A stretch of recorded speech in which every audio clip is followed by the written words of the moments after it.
You are listening to the Wholesome Way podcast, hosted by Alexander Lobb. Please keep in mind, everything shared in this podcast is for inspiration only and shouldn't be taken as medical or professional health advice.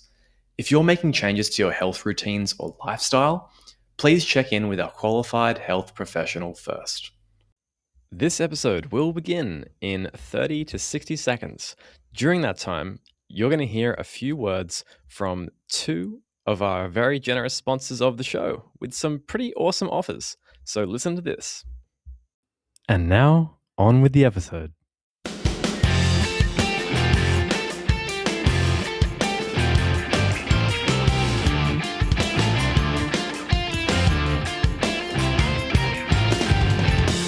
Welcome back to another episode of the Wholesome Way podcast. Today, I have the privilege of speaking with Jodi Scott, who is co-founder and CEO of Green Goo, Plants with Purpose, based in Colorado, America.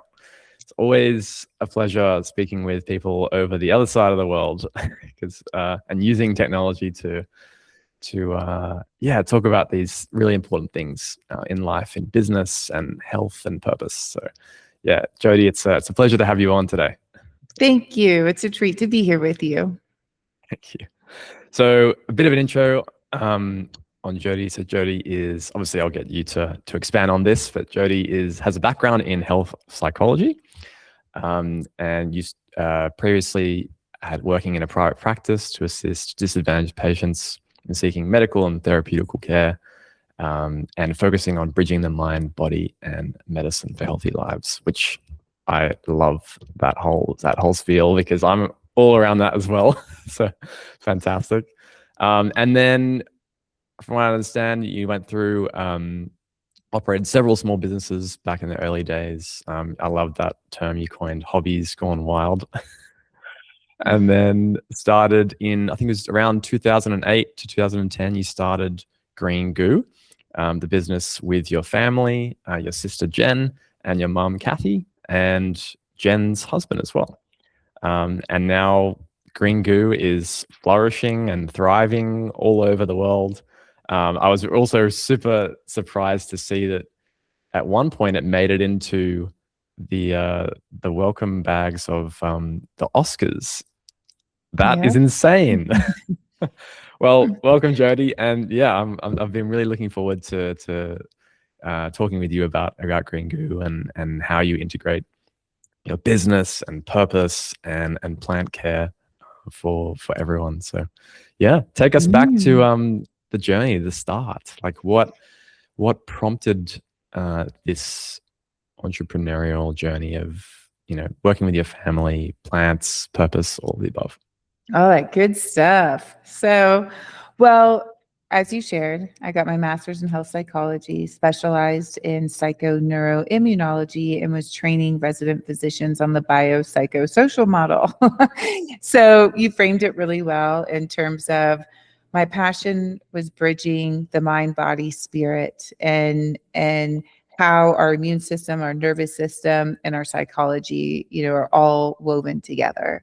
And in conjunction with that, helping physicians not just simply prescribe, but get to know the patient so they could offer a more holistic approach to the intervention. So very passionate about advancing our longevity and how we define wellness.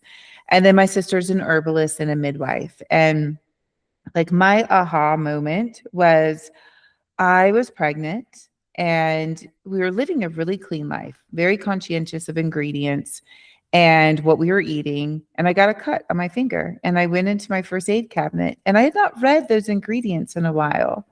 And I looked at the ingredients. I was like, ew. First of all, let me back up. My first aid cabinet was an absolute disaster. Half of it was expired, need to be thrown away. I'm like, what is this chaos? And I was really disappointed to discover that I had been using this, and for whatever reason, I thought it was okay. And so I went back to my sister, who's a total purist, like so clean everything. And she's always like my benchmark. And I'm like, Jen, do you use these first aid products? Would you ever use them? And she's like, oh my gosh, I totally do. And I'm like, why would the natural consumer do this? And then we found out we weren't alone. The natural consumer is willing to abandon their natural ethos because they're told that these one-time use chemical products are the only ones that get the job done. And it's this idea that like if it doesn't sting, burn, or dry it out, it must not be working. And then what was even more interesting to me is that chronic skin conditions are at an all-time high. And first aid is really designed for mostly acute skin conditions: bug bites, bee stings, poison ivy, cold sores, blisters. And we're dealing with chronic skin conditions. So the conventional consumer is dissatisfied because you use 7 to 10 days. And if symptoms persist, which they often do, you need to go see your physician. And so that's when my sister and I took a step back, and my mom and the three of us, and we thought, what if we can make a plant-based solution that is first superior in efficacy? And oh, by the way, also has clean ingredients. And so Green Goo was born. Wow, wonderful. Yeah, it's a really interesting point you make there, and I think about it a lot too because I have the privilege and of having a family who have brought me up with natural products, health products, and really being critical about what you're putting on your body and what you're putting in your body as well. So yeah, it's always it goes through every. I don't pick up products now without as you mentioned, reading the ingredients because yeah, there are some interesting numbers that you often see on the back of the products, which is always a no-go for me. But yeah, No, I know. fantastic story. It's a bummer too, because we just assume that it's okay. And I think Mm, for a long time, these ingredients, like nobody meant to harm or hurt anyone. It was just how things were made. We didn't have the infrastructure that we have today, the technology, the science, and there was always this notion that more volume meant more value. So we had to have these like big tubs of lotion and big tubs of shampoo and conditioner, and then that required water and all of these synthetics. And it took time mm, before it got to people's doors, and you didn't want a formula that became unstable and moldy, for lack of better words. And so now we do know, though, the science is there that mhm, these are endocrine disruptors. They are harmful to our bodies and they are harmful to the environment. And so I feel so passionate about shedding that wisdom that it isn't just about eliminating those ingredients because you believe that to be a good decision. It really truly is having a negative impact on our physiology, and bringing back that psychoneuroimmunology that we were talking about. Our skin is not just the largest organ. It's not just the organ that keeps all the other organs in place. It is mm, born from the same embryonic tissue as our nervous system. So it is mm, rich in neurotransmitters, and it is our first communicator, and it's constantly talking to the rest of our systems. And what we're doing by putting these phthalates, parabens, forever chemicals, petrochemicals, fragrances on our skin that's highly absorbent, it's going and it's stimulating to our nervous system, fight or flight. So then cortisol goes up. And then our immune system's like, oh, need to respond. Inflammation goes up. And then you start to see that that impacts your sleep, which then impacts your serotonin. And so there's this like negative feedback loop that's happening. And we're all in this low state of fight or flight. And there's a reason why we're seeing chronic skin conditions at an all-time high. And not everyone manifests inflammation in the same way. Maybe it surfaces in the skin, and that's why we see the eczema and the psoriasis. But for some, it could be just a cloudy brain, or maybe it's insomnia. And then it also can be chronic pain. And all of that is a result of us compounding these chemicals on us consistently in everything that we do. And so it's fun when you do start eliminating them, that you actually like feel the difference. You're like, wow, I feel better. And you don't even know what that feels like until you start. And then you're like, that's good stuff. mm. Wait, so you're saying, correct me if I'm wrong here, but as soon as you put on chemicals, whether it be like, aftershave or um, an ointment for eczema that's been prescribed to you, that's automatically putting you into the fight or flight mode. Absolutely. It's creating the friction in your body to defend yourself from it. And that's why, of course, I love plants, because it's the opposite, right? Like, our bodies have a very high IQ. They know exactly what to do. And when you remove the chemicals and then bring in plant botanicals that complement our system and actually enhance what it knows how to do, then it actually contributes to that positive feedback loop. So we'll do this thing where we say like Sanctuary Sunday, and you like butter up with our salves from head to toe, and you just like put your bathrobe on and you let your skin drink it up, and you feed your skin the nutrition that it's hungry for. And the same way you take vitamins, the same way you eat your healthy food, and 30 minutes later go about your day, or you're done for the day and you sleep, you will literally feel different. And what that did is you had a cortisol drop, you had an inflammation drop. And then you're like, oh, I feel cozy and I'm going to sleep better. And then all of a sudden you're contributing to that positive feedback loop. So what I found that's really fun is that when I do my butter up, which is a couple times per week, it's like your body starts to crave it the same way you crave like healthy food or your supplements, because you can feel the difference. It's not just about like what you look like, it's like what you feel. You feel more grounded. And it's really cool. And I would have never, when we started Green Goo, I would have never thought for like what I know today, the evolution that I have myself journeyed through, what used to be me applying Green Goo to just a cut or a scrape because that's what we were taught, right? It's a first aid thing. And then all of a sudden you just want to put it everywhere. And then getting to know the research better, I'm like, wow, there's like a real systemic reaction happening here that's so good for you. Incredible.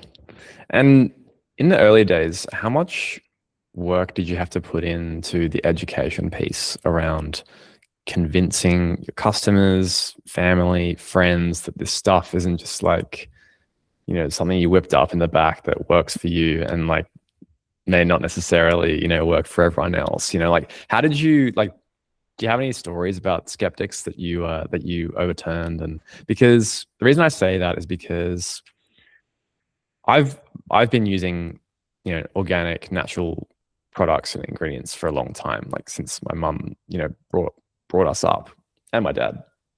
And I always tell people this, but I used to get like not aggressively bullied, but like, given a hard time by my friends for like just eating organic fruit, for example. Like that's how much, for lack of a better word, propaganda there was against, maybe it was a jealousy thing. I don't know. I just think it was an education piece. But, there's definitely this like systemic, what's the word?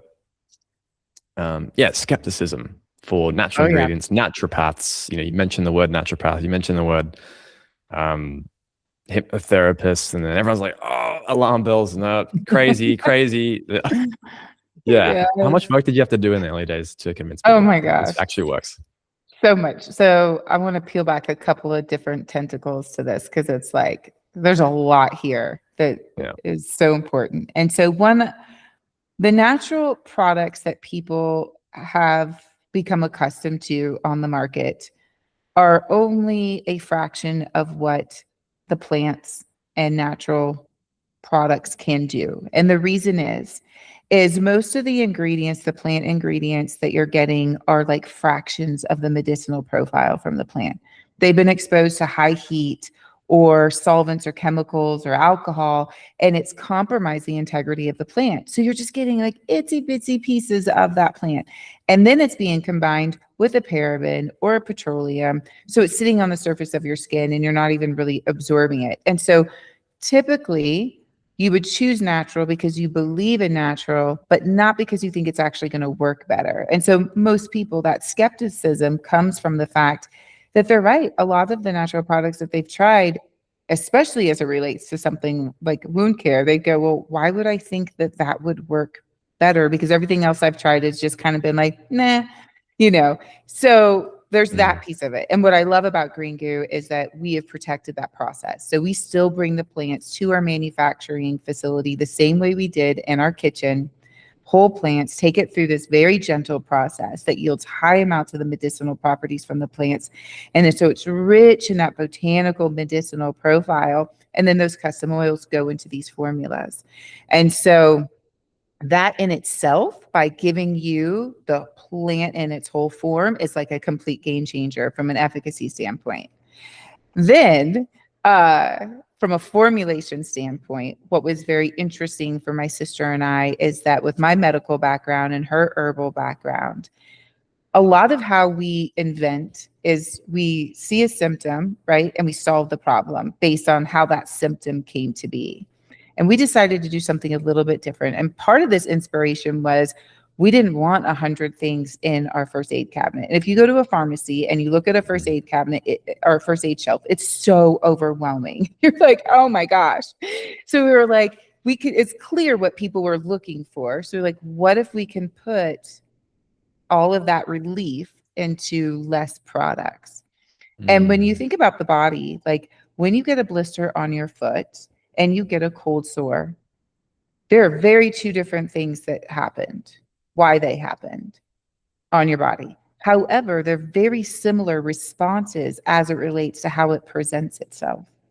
So we looked at it from that perspective and said, okay, what herbs do we know today with the information that we have, which is at the time very much more ancient wisdom. Today now there's a lot more science, but when we started this, it was anecdotal. It was like old books, like herbology books in her classes, to give us the insight to know which herbs we should select and which herbs should go with each other, because how one herb works alone is one thing, but when they work together, they also can have a different response on your body. And so we looked at it from that perspective. So the same formula that we use for the blisters on your foot is the same formula that you're going to use for a cold sore, and it works. And it started at the farmer's market where we have these, like, call it a hypothesis that we were testing with the consumer. And then all of a sudden we had like the longest line of people coming up to us, like my eczema, like my son will now go to school who was like so embarrassed because his eczema was so severe. And now it's the first thing that's actually worked for him. Chronic pain relief, wound care. And we were like, this is our case study. Like what we formulated works. People are getting that response. So then retailers started reaching out to us. And then that's when we started going to retailers. But I'll tell you, like the first time I went to a national pharmacy buyer and I said, I've got a plant-based first aid. He goes, those two words do not go in the same sentence. What are you even talking about? I'm like, just take it home with you and try it. And you tell me. And then like a week later, he comes back and he's like, okay, my whole family loves this and let's get you on the shelf. And that's great. We could get on the shelf before, and that was very disruptive because, again, the plant-based was so new to market. But to answer your question, I had to I was traveling like 3 weeks out of the month. And what I was doing is not only going to buyer meetings, but I was going to conferences, going to trade shows and educating and informing around plant medicine and why these botanicals could do what they're doing while we're building a following of the proof is in experiencing it and trying it for you to feel the difference. And that's even how we got our manufacturing, because our process is so unique and so special that it doesn't follow a standard operating system for a traditional manufacturer. And it took an individual whose son had eczema. He used our product and he reached out to us and said, you know what? The world needs this. And this is the only thing that's ever worked for my 4-year-old. And so he helped us, and he was in a completely different line of business. And he helped us build a dedicated line with a dedicated team, with a dedicated process. And so to your point, this has been 15 plus years of like informing and educating. And I've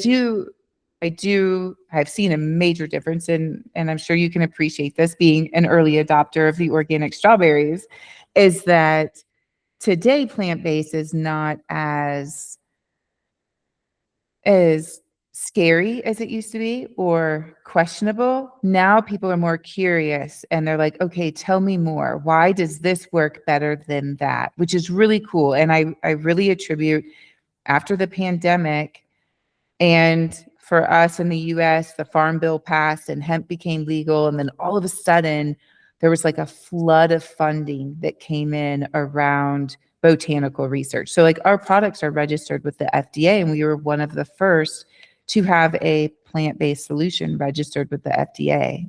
And so it's been really cool to be a part of this, like what I consider the historical shift in the plant-based renaissance that like everyone's really curious now about how plants can work for them. And so it makes it a lot more fun today. And I can do podcasts. So I'm traveling less, which is pretty fun too. Incredible. Yeah, you definitely sounds like you've definitely got your street cred, as they say.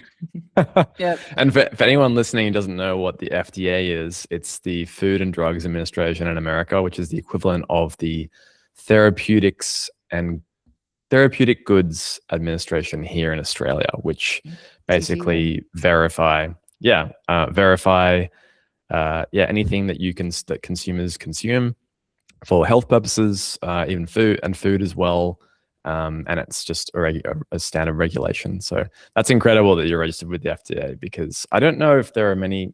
I haven't done a lot of research on the other, products and services for therapeutic goods in Australia who are actually registered with TGA, but we're usually pretty strict. So, but that's an incredible achievement that you've gone ahead and you've got the evidence and you've managed to get that FDA approval for something so important. And I'm trying not to open this sort of like can of worms here, but it's incredible that you've done that in America, which is very, which has been built on a huge foundation of the pharmaceutical and big pharma. So the fact that you've done that in the face of the FDA and big pharma is incredible, like an incredible feat. So yeah, Thank you. You're right, because they also own most of the market share.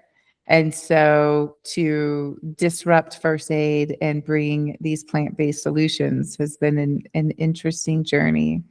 And what's exciting today is that the consumers are voting by purchasing more of these kinds of products, and it's forcing these bigger companies to either revisit their ingredients and or acquire and bring in some of these other solutions. So I hope we're at this inflection point where we're going to shift and see that the value of a lot of these harmful ingredients are going to be gone, because we'd be really doing our planet and each other and ourselves a real gift. Yeah, definitely. What was the in your experience, what was the, I don't want to say wake up call, but the first, I guess, experience for you that really changed your life when you were first, introduced to plant-based ointments and solutions to your health? Well, I'll back up. So my mom was always a lover of plants, and we were in the military, so we moved around a lot. And my mom never wanted to grow a garden and then have to leave 3 months, 6 months, 9 months later. So she always had potted plants. And it wasn't uncommon for her to grab the aloe plant or the rosemary plant, the lavender, to use for a variety of medicinal purposes in the house. And then we were athletes, so we were incredibly mindful of like food is fuel and how and what we eat impacted our performance. So we kind of had some of that early age insights. But one memory that really stood out for my sister and I in terms of looking at the ingredients on topicals was we were getting ready to move from one place, and we had this box of cosmetics in the car, and it was a giant box. And it was the same box that moved with us the last time and the time before and the time before. And I'm like, I've gone through how much shampoo since then? I'm thinking, why does my mom still have this box of like cosmetics? And I was probably like 12 or 13 years old. And I'm like, Mom, like, first of all, why do you still have this stuff? Like, what's happening? And second of all, why can't the movers take it? Like, why does it have to be in the car with us? We're all crammed in here with your plants because I know why the movers can't take your plants, but why this box? And she was like, well, they're flammable. The movers aren't allowed to take anything that's flammable. And I was like, you put stuff on your skin that's flammable? Like, why would you do that? And she's like, that's just what we do. Like, it's petroleum based, it's mineral oil, it's just what we do. And my sister and I looked at each other and we're like, ew, like, what is that? And then I was like, and why do you still have this stuff? She's like, well, I've spent money on it. I don't want to throw it away. And it was like one of those moments where I'm like, I will never do that. And then of course, years later, what do? You buy a cosmetic that gives you a promise that it's going to make everything amazing, and then it doesn't. And then you feel bad throwing it away because you don't like it, but you spent the money. And oh, it also has these other ingredients in it. And so I started to see myself go down that path. And then that was a shift for my sister and I of like, oh, this is what we said we weren't going to do. Like, let's reevaluate. And yet, it, like she said, it's just what we do. And there was no reason to question it. Why would you? And then again, I think like the way you talked about how people thought it was just so bizarre that you were eating healthy or that you had organic strawberries. And part of the education and the platform of sharing these Green Goo solutions and bridging first aid and health and beauty, because somewhere along the way, we just divided them and like bringing that back together into your skin. But again, just going like, you're feeling crummy, like you're just feeling icky when you get rid of those ingredients, and then you feed your skin, you feed your body, you eat like this. Like, it's like when you go on vacation and you're like, oh, this feels so good. I love vacation. I need to feel like this more often. And then you go home and you just like, you go back to just all the crazy schedule. Like, it's the same thing like with your body. You can feel like you're on vacation all the time, even when you're not on vacation, when you're like feeding it and loving it in the way that is possible. And we use this really fun acronym at home. And my daughter, because she's 14 and she's inundated with like all the things, right? And it's overwhelming. I should do this, I shouldn't do that.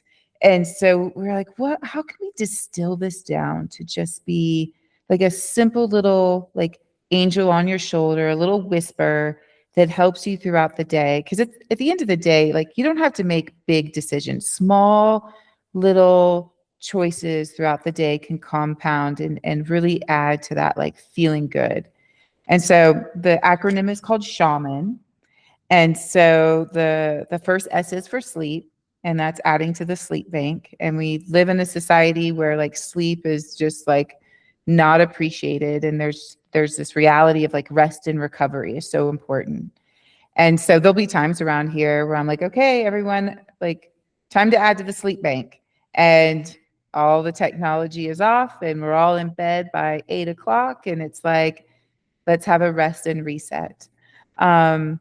And I like that my daughter, like today, it's a Friday here, and she's thinking like, maybe it's time to go out. And she's like, Mom, tonight I'm going to come home and I'm a quiet night. I'm going to add to the sleep bank. I can feel that this week like was really depleting. And I'm like, just to make that connection with your body, so important. And then H is hydration. We are water. We are completely, almost 100% water, right? And we forget that. And so there's foods that provide hydration. There's beauty care that can provide hydration. What we choose to drink can provide hydration, but the opposite can be true too, like pulling hydration out of your body. And so oftentimes when you can go, gosh, I don't feel so good today. Sometimes it's like, are you hydrated? It's that simple. So that our body can operate in an optimal state. And then A is antioxidants. And this was key because like there's so many fad diets, right? Like lots of protein, no protein, low carb, no carb, whatever. Antioxidants don't ever change. Like, it is like the one thing that it's like, we know that our cells are happy with antioxidants. So when you open up the fridge, choose the thing with antioxidants. If you're going to go order something to like have food delivery, maybe throw in some antioxidants. And when you do that, you just like sprinkle in some really good nutrition. And you can do that with your skincare. You can do that with what you drink, you eat. And then M is for mindfulness.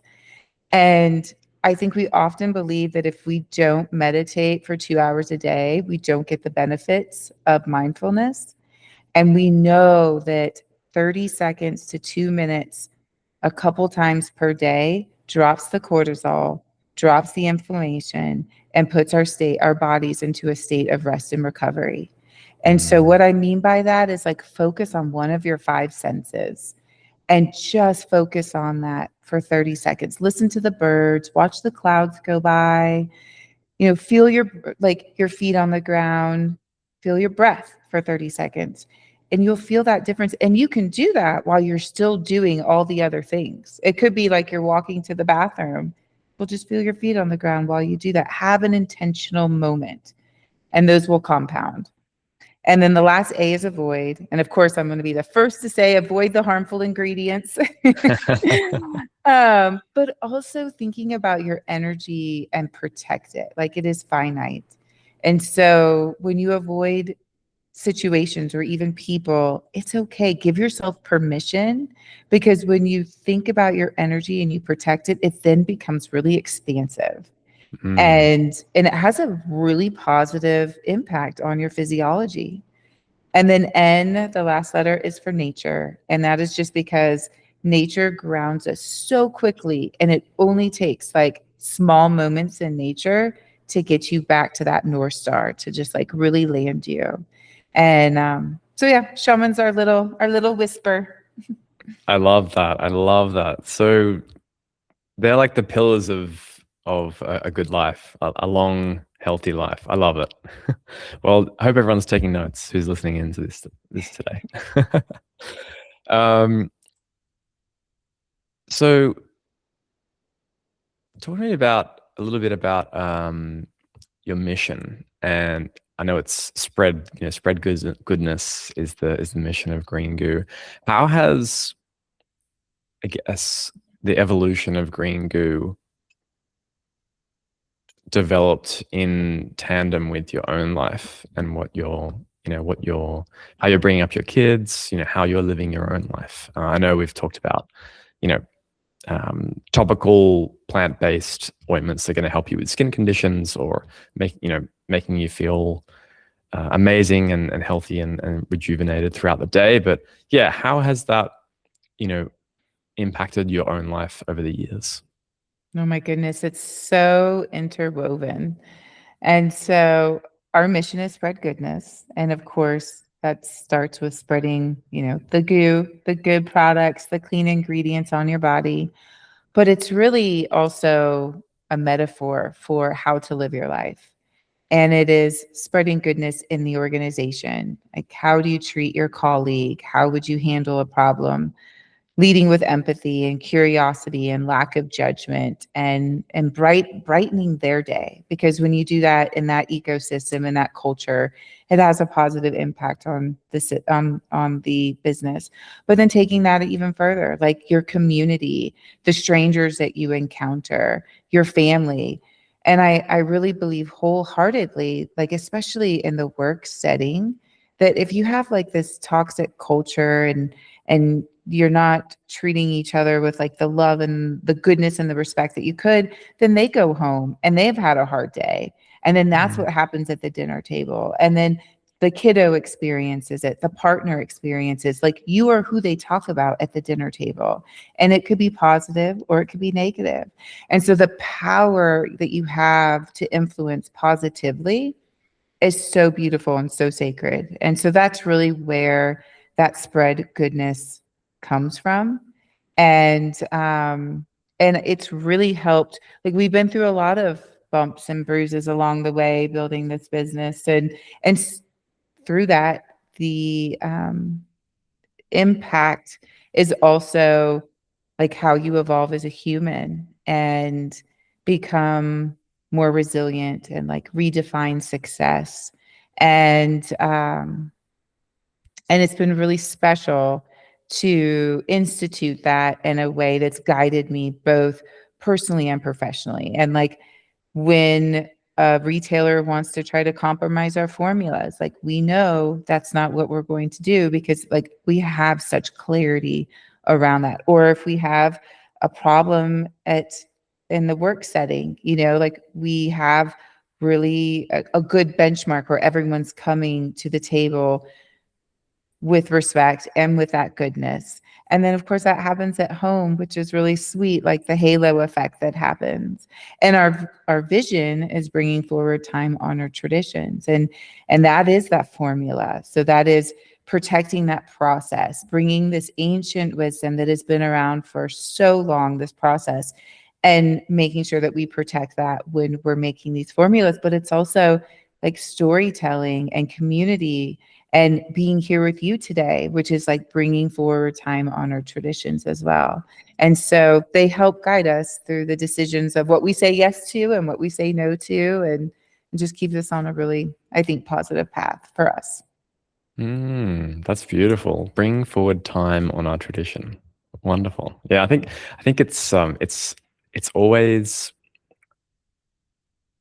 amazing when you can find a business where you are fully invested and it makes you fulfilled, and it makes it easier to sell and to spread the word, right? If you're living it yourself, you're almost like practicing what you preach. I think that's an incredible point to get to if you're looking to enter the entrepreneurial world, and especially in health. One thing I did want to ask you, because you mentioned the overwhelm. I think you mentioned what your daughter being overwhelmed with all the information that you get. I think a lot of people are feeling that right now.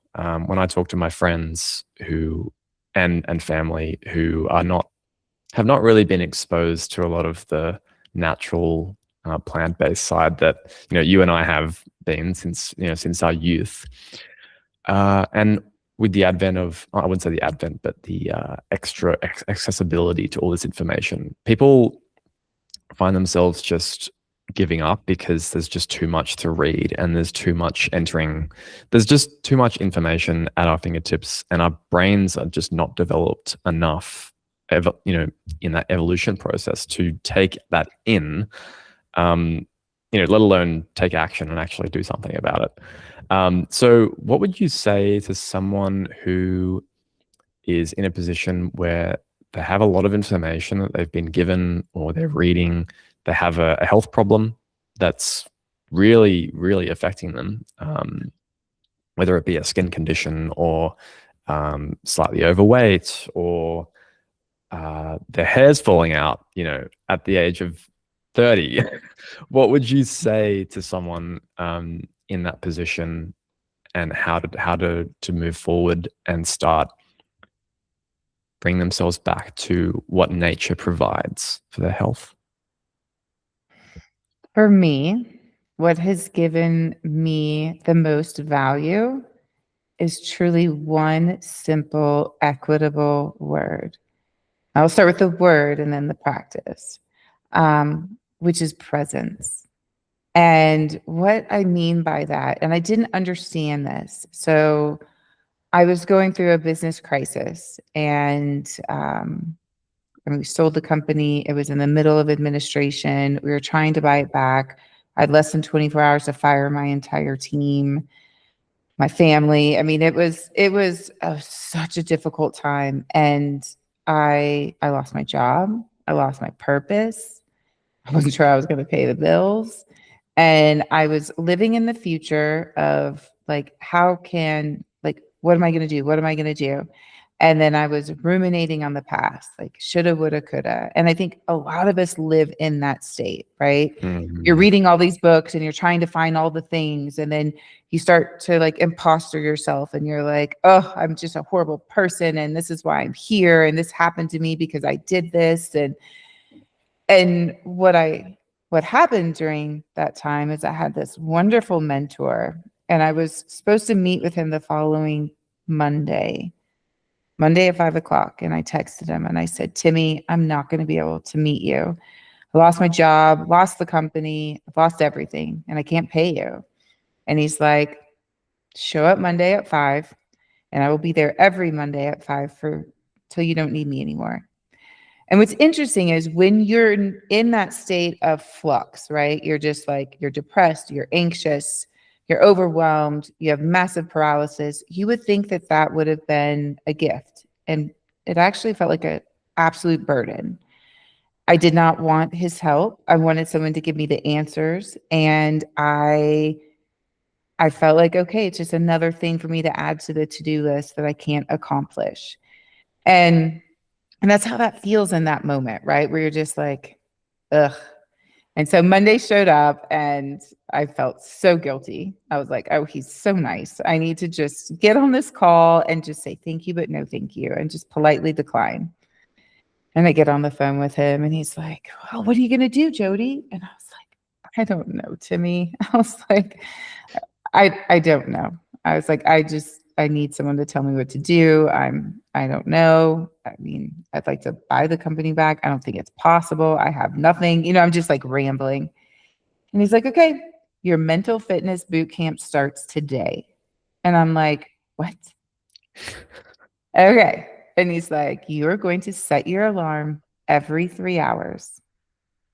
And I'm still thinking I have a job. So I'm like, why? How am I going to stop what I'm doing every 3 hours? Forgetting that, hey, I don't have a job. You can, but you're still in that mindset of go, go, go. And he goes, and then you're going to do a presence exercise. And I'm like, what on earth is a presence exercise to me? And he's like, that's one of those 5 senses. He's like, you're going to take your shoes off, go outside, put your feet on the ground, and feel your feet for 30 seconds. And we're going to do that every 3 hours. And then we're going to work your way up to the 2 minutes. And then we might get to 12 minutes. We'll see. And I'm going to meet you every Monday and we're going to talk about how it's going. I'm like, Timmy, I need someone to tell me what to do, not this. And he's like, this is what you need to do. He goes, you have the answers. I need to get you into a state of mind that you can find them. Everyone has the answers. You just need to be mentally fit to get there. You have everything you need, Jodi. And I was like, this is absurd. So I set my alarm. And the first time it goes off, I like take off my shoes. I go outside. My husband's like, what are you doing? I'm like, I'm doing a presence exercise. He's like, oh, what? I'm like, I know. And I'm like, all of these thoughts are flooding in, and I'm like, focus on the feet, focus on the feet. Come on, Jedi, you can do this.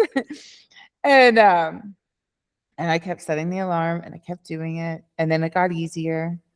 And then I craved it. And I would meet with him every Monday. And we didn't talk strategy. He just would give me more presence exercise tips and other ways that I could, study the clouds or listen to the sounds, and very focused on the nervous system, or excuse me, the sensory experience, some breathing exercises. And the best way I can describe it is when you see those videos about like when we were like Neanderthals and we were crawling before we were walking, and then all of a sudden we were upright. And I was probably like 3 or 4 weeks into it. And I was like, Timmy, I've got an idea. And he's like, yeah, you do. Now you're getting it. And what I took from that is I was so not in the present. And there's so much magic in being present. All of a sudden, there's curiosity, there's clarity, you can navigate. You're not like burdened with what, happened 10 minutes ago or 10 years ago. And you're also not overwhelmed with all of the things that you could or should be doing. And when you build that muscle, there's just a lot of clarity there. And it was so neat. Not too long ago, my daughter was at I was picking her up from school, and she's like, Mom, my teacher, he pulled me aside after the exam, was like, I need to talk to you. I'm like, oh no, what happened? She's like, I know, that's what I thought. And he goes, I want to applaud you for how you took your test. And she's like, what? He goes, I saw you rub your fingertips together. You took a couple deep breaths. And he goes, and you got really in the moment. And then you worked through the problems you did know. And then you stopped. You took a couple deep breaths. And then you got present. And then you used what you did know and went back and worked through the problems that you didn't know. And he goes, I really want to applaud you for how you took that test. And he goes, you were really present. And my daughter goes, Mom, it was like I was talking to you.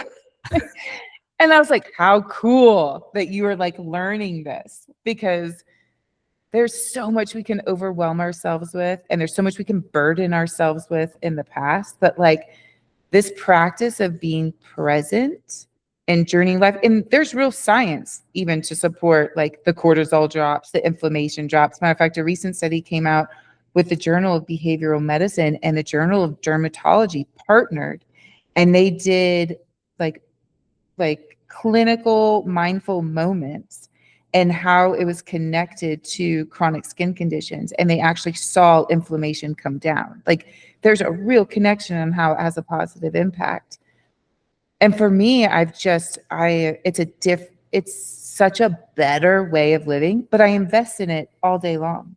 So like, me sitting here talking to you, as I was talking a few minutes earlier, I just like felt my hands on the table and was just like really being present with you. And like, I could feel my body just like really like settle in. And it's back to that, like feeling like you're on vacation feeling like that. And there's just a lot of beauty in that space. And so what I would recommend to someone is set the alarm every 3 hours and try it on and see if it serves you, and invest in your mental fitness the same way we invest in going to the gym or eating healthy food, because it's just like part of that trifecta of like wellness, longevity, clarity, and really like high performance, like from a professional standpoint as well. And then obviously you see the halo effect that happens with like your partners, your children. It's really cool. Yeah, incredible. Yeah, I love what you just described.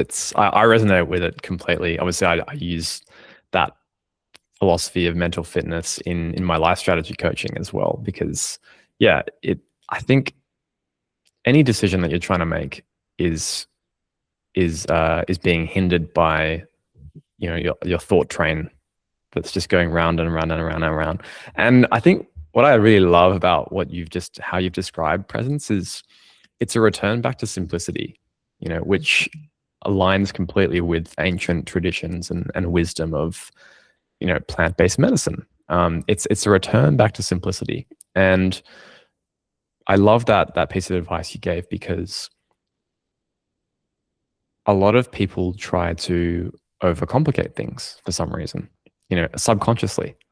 They're just like thinking, oh, no, it can't be as simple as that. Like I've got to do this. I've got to go and see like 3 specialists. And I mean, which is good. Like it's good to get a lot of different opinions on things. People feel more empowered and confident. If that's what makes you feel empowered and confident, then great. But you have to do your research. But I think simplicity always wins. It's like that saying, Occam's razor, the simplest explanation is often the right one. So yeah, I completely resonate with that, Jodi, and thanks for sharing that. I would love to move into the realm of permaculture, your homestead, your farm, growing. I imagine you must be growing your own food at some level. Is that right?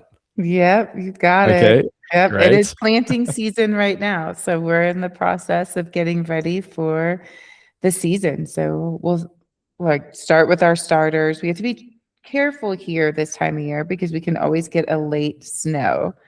We were just talking about like this Sunday, there's the potential for snow. So we do a lot of like indoor starts. And then usually around Mother's Day is when we can put everything out and cover things up and get things going for the season. But yes, like growing our own food. And we used to grow our own herbs for Green Goo. I mean, that's where we had our bees going and growing the herbs, and we would dry the herbs on old screen doors. So people would drive by like, what are they doing? And it was just screen door after screen door with plants on it. As a matter of fact, our kitchen was the production facility, and our kitchen was so packed with production that we had to take our camping equipment and build an outdoor kitchen for us to cook our food. So we'd be outside actually cooking the food while production was inside.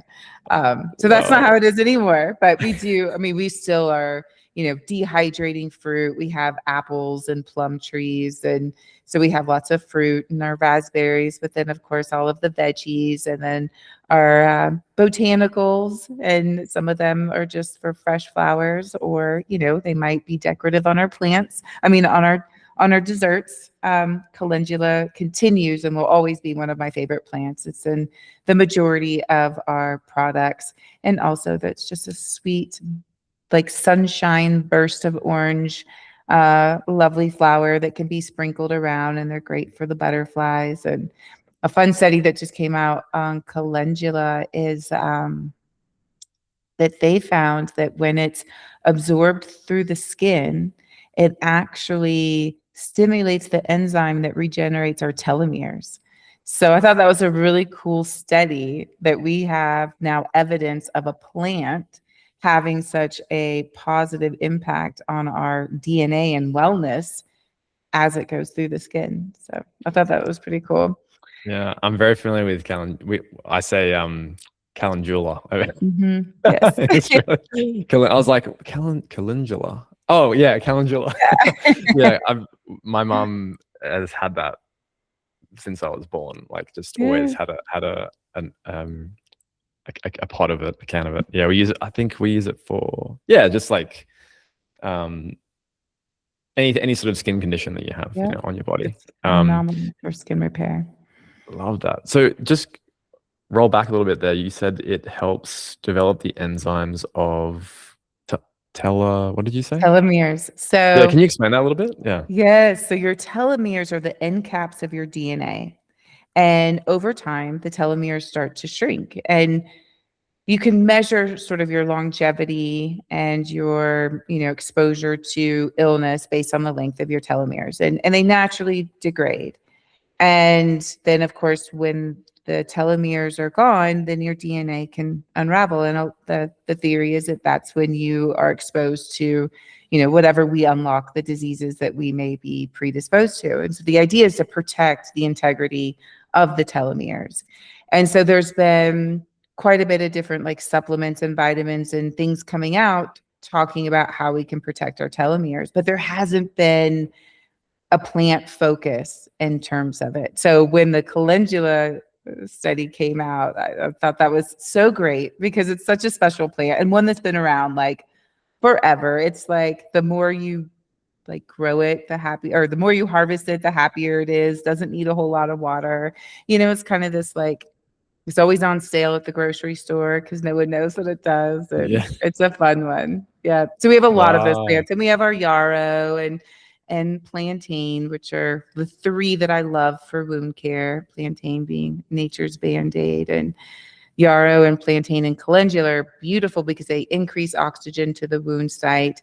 And then there's the astringent component, the antifungal, anti-yeast, antimicrobial, but then slowing down the bleeding. And so it just creates a beautiful little symbiotic response for wound care. And of course, yarrow is really pretty to look at too. But plantain just looks like a weed on the ground. And, it's fun to think about all these like medicinal plants in your garden that just grow wild that you don't know have the value that they do. Absolutely.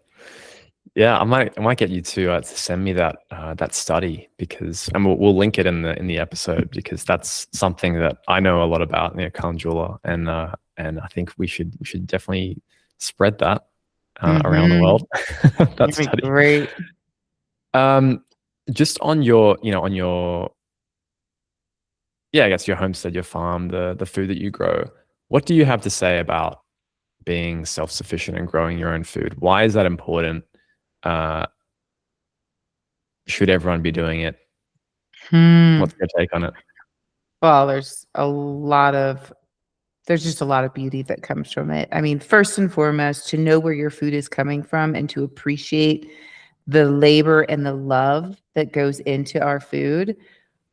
really impacts even the waste that we see that's out there, because there's a lot that goes into growing your own food and then harvesting it and processing it and cooking it. And then there's also that intentional moment of like going through all of those steps that like really brings you back to the earth, gets you grounded. And then obviously from a processing standpoint, you're getting fresh food. You're getting the food that we know our body appreciates and loves the most. And then I also think from a family perspective, it's so sweet. Like one of my favorite times is like, the day is done with the Green Goo and we all go to the garden and, we're watering, we're harvesting, we're like weeding, and we're all there together. And just like the sun is starting to set. It's like the most beautiful time of the day. And we're all there together and hands are in the dirt. And it's just so special. And then, of course, nothing makes me happier all the years, like watching my daughter run barefoot through the garden, chasing chickens or her ducks, and then popping cherry tomatoes and snap peas in her mouth. And like, what's her favorite thing to have in her lunch today is she likes a charcuterie. Like we literally pack her lunch and it is a charcuterie board. And it's like, Whoa. all of those fresh vegetables and fruit, because like that was her favorite thing to do. It's just like walk through the garden and pick her favorites. And so I feel like her wellness journey and her mindfulness around what she puts in her body is a direct result of having that relationship and being a part of like the food growth and that process around her. Wow. What a wholesome image you just described. Very wholesome. It's so sweet. I feel I'm very grateful. And you don't need a lot of space to do this kind of stuff. Like I really invite people to just start growing a little bit in their home, even if it's a little tiny pot that's on your back porch, the way my mom did in the military, moving from one place to the next, like just to bring that joy into your life. Like if I could turn around my camera, you would see like I'm surrounded by plants right now inside. I bet. Yeah. And it's just so fun. And of course, growing your own food is just even more fun. Like there's nothing better than like a tomato that's like ripe off of the vine, or a snap pea, and it's full of that hydration and flavor. Yep. That's making me hungry. Right. Yeah, I think it's really nice what you said about the appreciation that you have for food. I think people just see food as something that I need to do, almost like a chore, like to keep me alive. And if you can make it a more intentional activity, and you can appreciate that you went to the backyard, you went to the soil, you prepare that soil, you're digging those potatoes out of the ground, taking the tomato off the vine. And I think there's something about, the appreciation and the gratitude.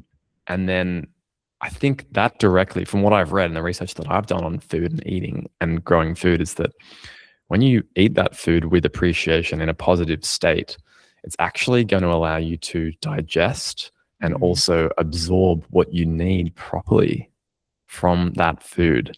Whereas if you don't know where like a tomato has come from, like you know where the country is, but you haven't seen its progression. I think there's like a level of like subconscious mistrust with that food, and so you're probably not going to take out what you need from it, and it's just going to go straight through you essentially. But yeah, I love that. Yeah, being more intentional. That is so interesting. And my science brain goes on and I'm like, that makes sense because of your parasympathetic and sympathetic systems and how you would digest differently. And when there is trust and when there's peace and there's joy in your process, well, then, the body's not in that fight or flight state and things are welcoming it. So it does make sense. That's super cool. I never thought of that before. Yeah, I don't know if I've read that or whether I came up with it, but I'm going to have to go and see if I can find something, a study.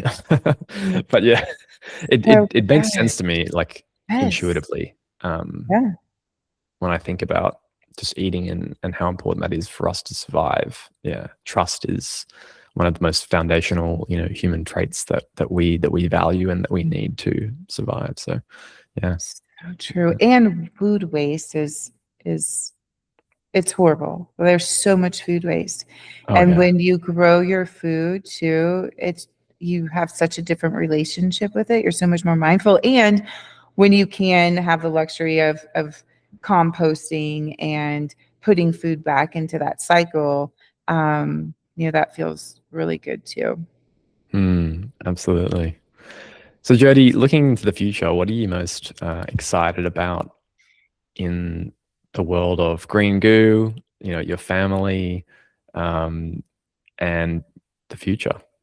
I'm so grateful to be doing what I'm doing, and we have only scratched the surface. I mean, there's so many people that don't have green goo and plant-based solutions in their world, and so I'm incredibly passionate and committed to bringing those alternatives into homes and informing and educating on the value of just living in a world that has less chemicals and in a place where we can just thrive more.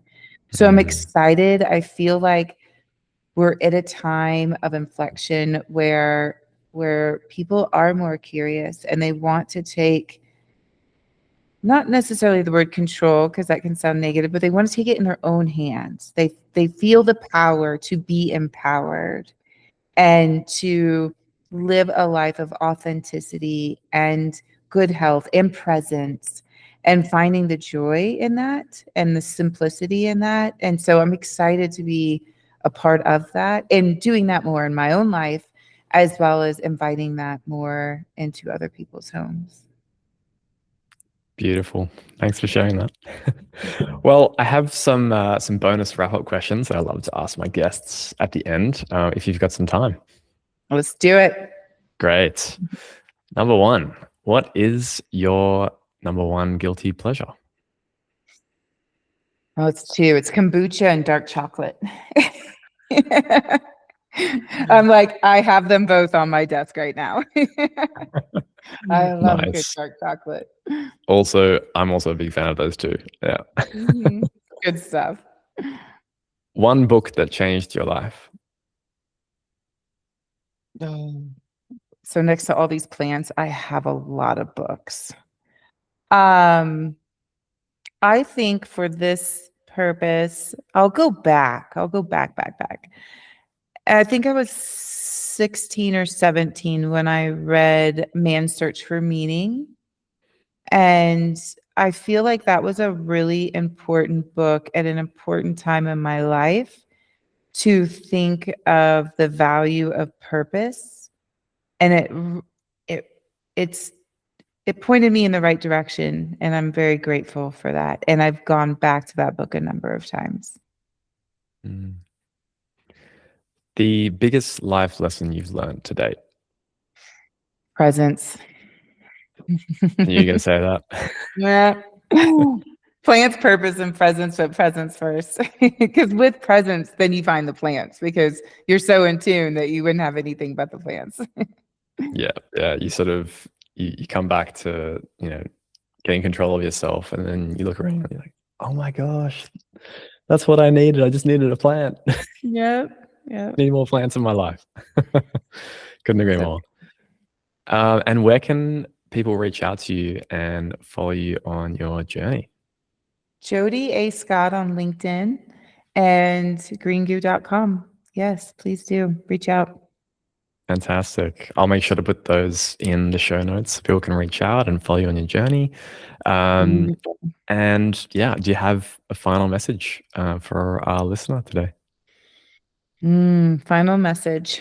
I think we'll go back to the plants, purpose, and presence. Find more plants in your life and appreciate your purpose, because it's not find your purpose. You have your purpose. Just appreciate it. And then try on presence. Try it on, see what it feels like, because it's kind of cool. Love that. Try it on like a jacket, like a new jacket. Exactly. Fantastic. Well, Jodi, this has been an absolute pleasure to finally have a chat with you about Green Goo, your farm, your family. It's been an absolute pleasure to learn all these little bits of wholesome wisdom. So thank you so much. And looking forward to connecting in the future as well.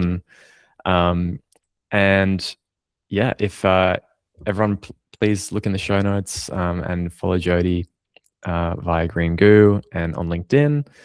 And please leave your comments as well in the just below on anything that resonated today or anything you wanted to say. Really helps with the show and just creating a discussion around these important, pieces of wisdom around our health and well-being that we all need more of in this crazy digital world of conflict and uncertainty. So please share, please connect. And until next time, stay wholesome.